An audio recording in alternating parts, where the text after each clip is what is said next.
ఏదైనా సరే ఒక పరిమితి అంటే ఇప్పుడు ఇది తిరుమల తిరుపతి తిరుచానూరు కాబట్టి ఒక బౌండరీ ఉంటుంది కదా వాటికి.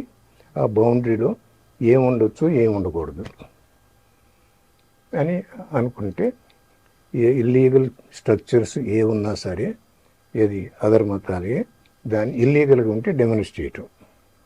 లేదు పర్మిషన్ తీసుకు కట్టారనుకోండి. మోడీ గారు ఏం చేశారు కాశీలో, ఈ నెగోషియేటెడ్ కదా ఆల్ దోస్ పీపుల్, ఈ నెగోషియేటెడ్ అయ్యా మార్కెట్ వాల్యూ ఇది ఇస్తాం, లేదు ఎక్కువ కావాలంటే ఎక్కువ ఇస్తాం, వాటెవర్ ఏదో ఒకటి వాళ్ళతో సంప్రదించేసి ఇచ్చేయటం, యాస్కింగ్ టు ఆ బౌండరీకి ఆ సైడ్కి వెళ్ళిపోమంటారు. ఏమండి, అదొకటి.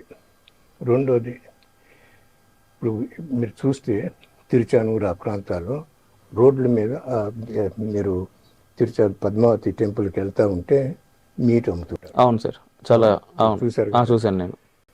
So unauthorised distribution of meat should be stopped అండి. ఇప్పుడు హోటల్స్లో ఇచ్చాం, పర్మిషన్ ఇచ్చాం, దాన్ని we cannot do much right now at least in డెఫినెట్గా అనాథరైజ్డ్ మాత్రం డెఫినెట్గా మనం స్టాప్ చేయించాలి అది. అలాగే మనకి గోమాత ఎంతో సీక్రెట్ కదా, నిజం.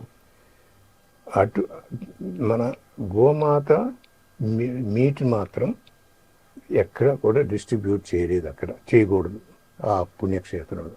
కడమ అది ఓకే, ఎందుకంటే ఈవెన్ కాన్స్టిట్యూషన్లో కూడా మనం ఇట్స్ ఓకే. ఇప్పుడు గోట్ మీట్ ఉందనుకోండి, ఆక్సన్ ఎద్దులు అనుకోండి, సో అకార్డింగ్ టు అవర్ శాస్త్రాలు ఓన్లీ మనం గోమాత ఒకటే సీక్రెట్ కాబట్టి దాన్ని మాత్రం మనం we will make sure that meat from cow is prevented. అటువంటి కొన్ని ఇలా చేయగలిగితే స్టార్ట్ ఆఫ్